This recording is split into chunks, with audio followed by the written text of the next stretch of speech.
Bonjour tout le monde, aujourd'hui on va parler vite fait de ce que je regarde sur les marchés en ce moment. On parlera peut-être, on va voir comment je vais filer pendant la vidéo là, mais pour l'instant je ne sais pas si je vais vous parler de Bitcoin. Ce qu'on va regarder aujourd'hui, c'est les index que je regarde puis que je regarde plus. Donc si vous avez suivi mes vidéos là, depuis les dernières années, vous allez voir que j'ai regardé souvent le S&P 500 puis le Nasdaq. Mais je vais vous parler aujourd'hui, en fait, là, de pourquoi est-ce que je regarde plus ou je porte moins attention à ces deux indices-là pour l'instant. Donc, ceux qui ne savent pas c'est quoi le S&P 500, on va partir vraiment de la base. Le S&P 500, c'est un index des 500 plus grosses compagnies des États-Unis. Ok, donc, un indice boursier qui mesure la performance d'environ 500 sociétés aux États-Unis. Donc, c'est 11 secteurs différents afin de donner une image de la santé du marché boursier et de son économie en général. Donc, si on va regarder en ce moment, là, le S&P 500, ça ressemble à ça. Donc, c'est les 500 plus grosses compagnies des États-Unis. En général, on peut se dire que quand on regarde ça, on a une idée globale de la santé des marchés aux États-Unis puis de ce qui s'y passe. OK? Là, j'amène le point de vue contraire où ce que personne regarde, où ce que les gens ne portent pas attention pour l'instant sur le S&P 500. Donc le S&P 500 regroupe les 500 plus grosses entreprises. Donc, si on regarde depuis notre point le plus low, les 500 entreprises, donc la moyenne a repris 29,62%. Puis elle a perdu, donc on va dire elle a repris 30%. Puis il reste encore 4,20%, donc c'est ça, 4,2% pour reprendre son top. OK? On n'a toujours pas repris notre top. On va aller regarder c'est quoi la composition du S&P 500. Donc, la majorité du S&P 500, on voit ici 7,15% dans Apple, 6%, 6,5% en fait même dans Microsoft, 3,2% dans Amazon, 3,1% dans Nvidia. Ça ici, les deux ensemble, on va dire presque 4% dans Google. On a Tesla, Berkshire Hathaway, qui est le fonds de Warren Buffett. Ici, Meta, c'est Facebook. Donc, si on regarde, là, ça c'est pas mal les GAFAM qu'on appelle là, euh, Facebook, Amazon, blablabla, là, c'est les grosses compagnies là, connues. Donc, dans ça, il y aurait Netflix. Donc, Netflix qui se classe 37e. Que, si on va regarder, voir comment ces compagnies-là se portent individuellement, on va aller voir, mettons, Apple. On va remarquer quelque chose de spécial. Apple a déjà brisé son all-time high ici.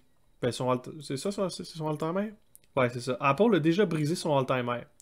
Donc, il est retourné déjà faire des nouveaux highs pendant que le S&P 500, comme on l'a vu, est encore en train de traîner de la patte en dessous ici.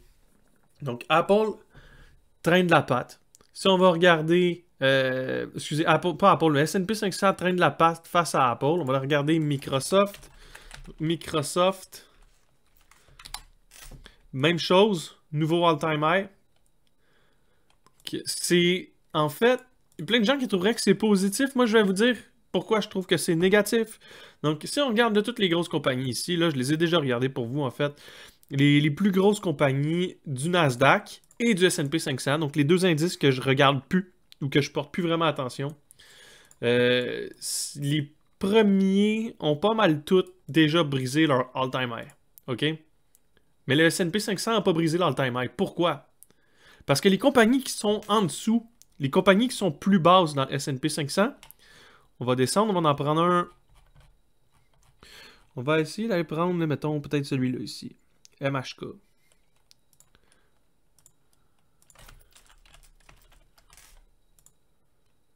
Lui, on voit, il n'a jamais brisé son all-time high, puis il a descendu en dessous.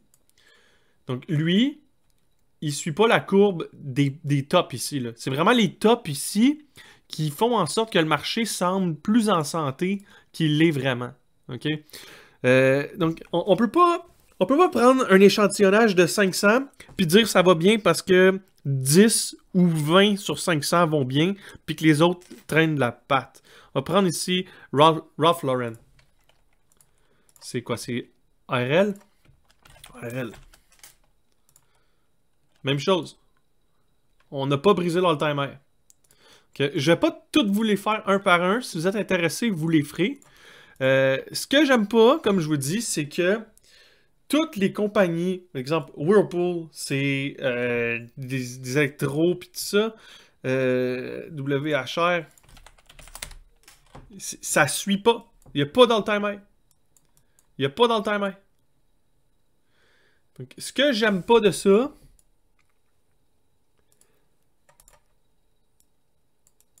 c'est que sur 500, ça paraît pas trop.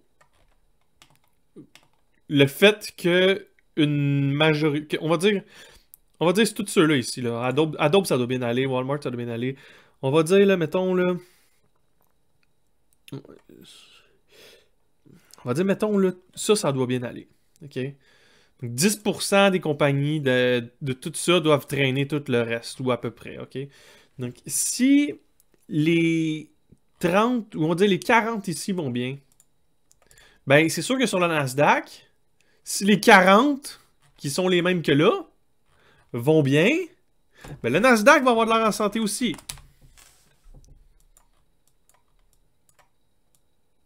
Le Nasdaq va avoir de l'air en santé. Mais là où je vous arrête, c'est encore une fois, sur 100, on en a 40 qui vont bien. Ce qu'il faut aller regarder, ou ce que moi je regarde, c'est le Russell. Pourquoi? Parce que le Russell, c'est 1000 entreprises. On va retrouver les mêmes 40 entreprises que les autres, mais on va avoir une meilleure idée parce que l'échantillonnage du nombre de compagnies est encore plus gros que sur le S&P 500. Donc, ça nous donne une image encore plus claire de l'ensemble. Donc, on voit clairement que le S&P 500 se fait traîner vers le haut par une poignée de compagnies. Mais si on va regarder le Russell 1000, il ressemble plus aux autres. Il n'a pas fait de all-time high. Il n'a pas fait de all-time high. Si on le prend depuis le bas, tantôt c'était 30% pour 4%, on a 30% pour 5%. 5,5 on va dire. Donc, le S&P 500 sort une meilleure vue d'ensemble, on va dire, pour la simple raison que l'échantillonnage des compagnies qui vont bien est plus gros qu'ici. Donc, ce que j'aime pas, puis la raison pour laquelle je ne regarde plus ces deux indices-là, c'est à cause de ça. C'est vraiment juste parce que on a des compagnies qui surperforment le marché, qui viennent interférer avec les résultats. Donc, même chose ici, hein, dans le Russell, c'est pas parce qu'on a 1000 compagnies que les plus grosses compagnies, Apple, Microsoft, Amazon, les mêmes qu'on avait ici puis ici, ils falsifient les chiffres. Ça veut dire que si ces compagnies-là n'étaient pas là, peut-être qu'on serait ici, là. OK? C'est pas... Je sais pas. On dirait que je suis pas certain. Pour l'instant, ce que j'aime, on est justement en train de flipper ce qui était ici notre résistance en support, autant sur le Russell que sur le S&P, autant sur les deux. Donc, on va dire ça ici, on est en train de l'établir en support, autant là que là. Puis, une chose que j'aime énormément, c'est que j'avais tracé mon rectangle ici, qui était une zone de support. Pour l'instant, c'est respecté à la lettre. Ça, j'aime ça. Sur le Nasdaq,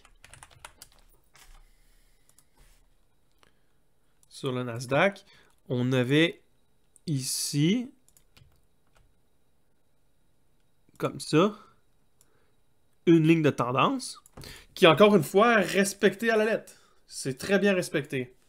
Donc, est-ce que le support ici, sur le Nasdaq, le support qu'on a vu sur le Russell, puis le support qu'on a vu sur le S&P 500 vont être assez forts pour partir le rallye? J'ai vraiment hâte de voir. Donc, ça ici, ça pourrait être nos 5 waves à la baisse pour le S&P 500. Puis autant, ça pourrait être, comme je vous l'avais dit pour le BTC, ici, nos 5 waves à la baisse. puis qu'on serait prêt pour décoller. Donc, si on l'avait tracé dans le dernier vidéo, je crois, le 0.382 ici à 25 518, c'était ce que je m'attendais. Donc, comment ça va aller? Ça reste à voir. J'aime quand même ce que je vois, je veux pas mentir. J'aime quand même pas mal ce que je vois sur le BTC. Pour l'instant, les supports tiennent. Reste à voir. Vraiment, en ce moment, le S&P 500, j'aimerais qu'on... C'est bien de le regarder parce que le support tient. T'sais, quand le support va briser, on va savoir que ça va aller plus bas. Si ça l'arrive, le Nasdaq, même chose, on a un beau support. Si les supports lâchent, là, on pourra commencer à stresser. On va aller voir en daily qu'est-ce qui se passe avec le Nasdaq. Donc, on a un possible Head and Shoulder qui est en train de se faire. Head and Shoulder Pattern. Donc, en fait, ça serait comme ça. Left shoulder, head, right shoulder. Puis là, il faudrait retourner au point de cassure. Okay, pour avoir quelque chose comme ça. Si le head and shoulder casse, vous savez ce que ça fait. Ça fait ça comme ça. Point de cassure. Fait que on aurait un BTC à 13 000. OK? Excusez. On aurait un Nasdaq, pas un BTC. On aurait un Nasdaq à 13 000. Si ça l'arrive, notre chart va ressembler à ça, ce qui est quand même pas si pire. On va aller regarder sur le S&P 500 daily, ce que ça donnerait si on peut avoir sensiblement la même chose qui est en train de se former. Donc notre left shoulder, notre head, puis ici, notre right shoulder, point de cassure, dépendamment de où dans le temps il se ferait casser. Donc c'est important de déterminer là, exactement où dans le temps il serait cassé. On va dire qu'il se fait casser le... Tiens, on va y aller avec une belle date, le 11 septembre. Donc il se fait casser le 11 septembre. Ça, c'est notre point. Ça, c'est notre target. Point de cassure, le 11 septembre. Ça, c'est notre target. Donc, on irait ici à 4084 pour notre Head and Shoulder, si c'est effectivement le cas. Sur le BTC, si on veut avoir quelque chose de semblable, pas de l'air d'avoir... Ce serait quoi? Il n'y a pas de l'air d'avoir un... Ah, peut-être. Admettons. J'y crois. Je peux pas dire ça parce que j'y crois pas vraiment. On va y aller. Mettons qu'il y aurait un Head and Shoulder. Quelque chose comme ça. Mettons ça, c'est notre drop. Puis right shoulder, je peux pas dire jusqu'où ça monterait, mais mettons on a... Mettons on met ça à 28 000, 28 000, 29 000, mettons ici. Mettons qu'on aurait quelque chose comme ça. Target. Mettons que ça suit, là. Puis que ça arrive effectivement. On aurait un Bitcoin qui retournerait à 20 000. Donc ça pourrait coïncider là, avec notre zone d'achat qui est ici, là. Qui est en fait notre fib. Si on le pousse là.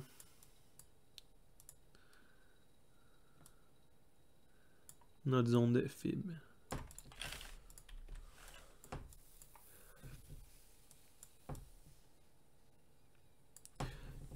Pour l'instant, c'est ce que je vois. Point encore très très très important.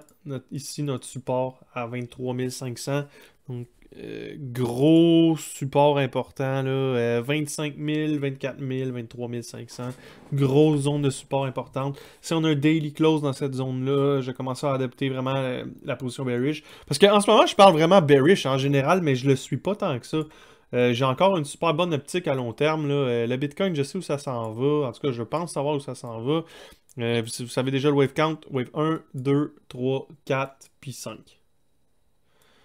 Mais c'est sûr, faut donner le temps faut donner le temps au graphique d'avancer, puis il faut donner le temps aux choses de se faire. S'il devait avoir une faiblesse sur le marché, c'est vraiment parce que le marché se fait driver par une poignée de grosses compagnies. Sinon, là, autre que ça, le Russell, ça a l'air de comme traîner de la patte.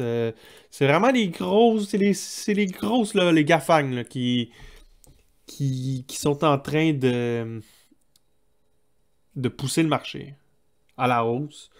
Euh, Puis c'est ça. C'est ça. Reste à voir. Est-ce qu'on est dans un head and shoulder pour BTC? Comment le marché va bouger? Est-ce que. Parce que c'est clair que si on a la correction comme ça ici sur le S&P 500 et sur le Nasdaq, ça risque de faire bouger BTC. Ça, c'est certain. Une chose que j'ai pas parlé, il faudrait ici là, que le. Ça ici, il faudrait que ça soit à droite comme ça. Parce que si on a, dans le fond, un head and shoulder, ça peut pas se faire sur un trendline baissier comme ça, un head and shoulder. Ça se fait sur un trendline qui est droit ou haussier comme ça. Donc ici, comme ça, on pourrait avoir un trendline droit. Si, exemple, on a... Je donne un exemple. Là. Ici, on joue comme ça, on descend, on casse en dessous, puis on revient. Ça invalide aussi. Puis l'autre chose qui ferait que le head and shoulder est invalidé, c'est si on s'en va jouer en haut de la tête. Ok, si on va jouer en haut de la tête, ça, c'est invalidé aussi. Pour l'instant, c'est des patterns bearish que je peux voir. Puis pour ce qui est des patterns bullish, on les a déjà regardés ensemble. Ça serait en fait là, que la wave 1, elle a été faite, notre wave 1 de notre wave 5, notre wave finale. Puis notre... comment dire? Notre wave 2 peut être un retracement seulement à 0.382. Donc de là à là. Ça peut être seulement un retracement à 0.382 qui est ici à 25 273. Donc, théoriquement, c'est possible que ça soit notre bottom pour notre wave 2 puis que la wave 3 soit amorcée actuellement. Est-ce que c'est le plus probable? Je sais pas, je peux pas dire pour l'instant. Je dirais... Non, je peux pas dire pour l'instant si ce serait le plus probable. Mais bref, on va garder nos yeux là-dessus. Pour l'instant, le Russell, vraiment, vraiment très important de regarder le Russell. Non seulement, tu sais, là j'ai parlé du Russell 1000 qui nous donnait une idée comme ça ici, à 5.20 j'avais dit. Mais si on va regarder là, le Russell 2000, mettons, ben, on va voir qu'il traîne encore plus de la patte. OK? Donc, plus on dilue le capital des grosses entreprises comme Google, Facebook, Amazon, puis tout ça, en ajoutant les entreprises qui sont en dessous, plus on se rend compte que ça va mal. Donc ça, c'est les 2000 plus grosses entreprises des États-Unis. Mais si on va avec le Russell 3000, mettons, on va voir que ça va encore plus mal. Ah, mais c'est pas si pire. C'est pas si pire pour de vrai. 6.14. C'est quand même pas si pire. C'est vraiment moins pire que je pensais. Mais le Russell 2000, on voit qu'il y a quelque chose. Ça veut dire que entre le 2000 et le 3000, il y a 1000 entreprises qui s'en sortent quand même bien malgré tout. Ce qui est pas si mauvais signe. J'ai peut-être donné moins d'informations que d'habitude parce que je voulais vraiment parler des index, de ce qui se passait avec les index. Puis on va y aller comme ça. Je vous souhaite une bonne journée.